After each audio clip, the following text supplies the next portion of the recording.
by the United States courts. The following program was produced by the United States courts.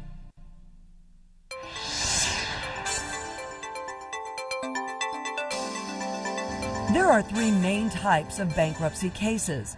These are referred to by their chapter number in the Bankruptcy Code: Chapter 7, Chapter 11, and Chapter 13. The Bankruptcy Code is federal, not state law, and bankruptcy cases are filed in the United States Bankruptcy Court, not in a state court. The most common types of cases for individuals are Chapter 7 and Chapter 13.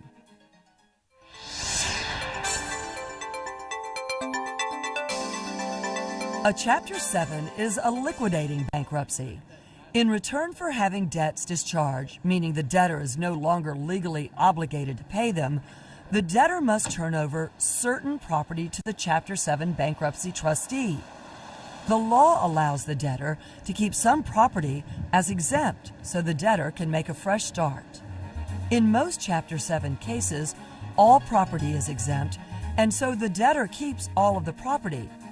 Those cases are sometimes called no-asset cases.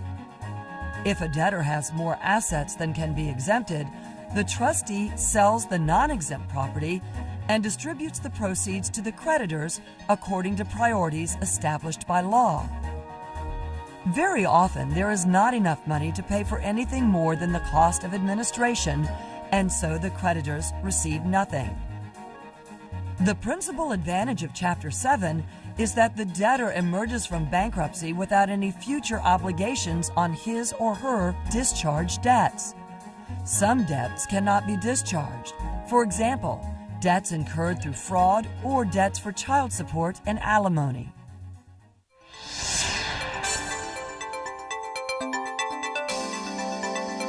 A Chapter 13 case is often used by individuals who want to catch up past due mortgage or car loan payments and keep their assets.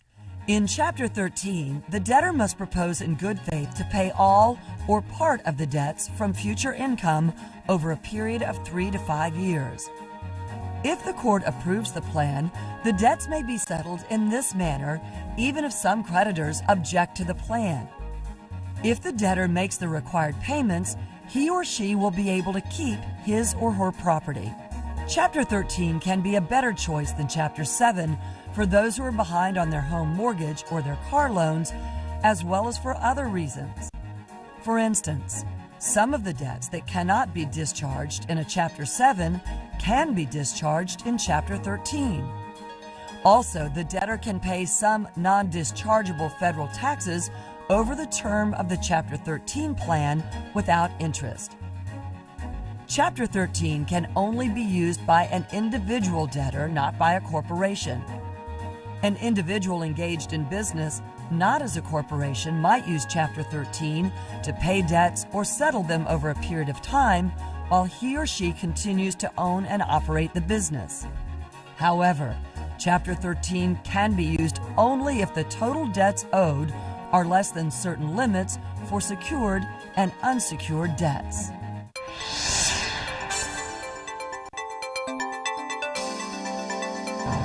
Another type of bankruptcy case is a Chapter 11 reorganization. It is generally used by businesses, but can be used by individual debtors who do not qualify for Chapter 13 because their debts exceed the Chapter 13 limit.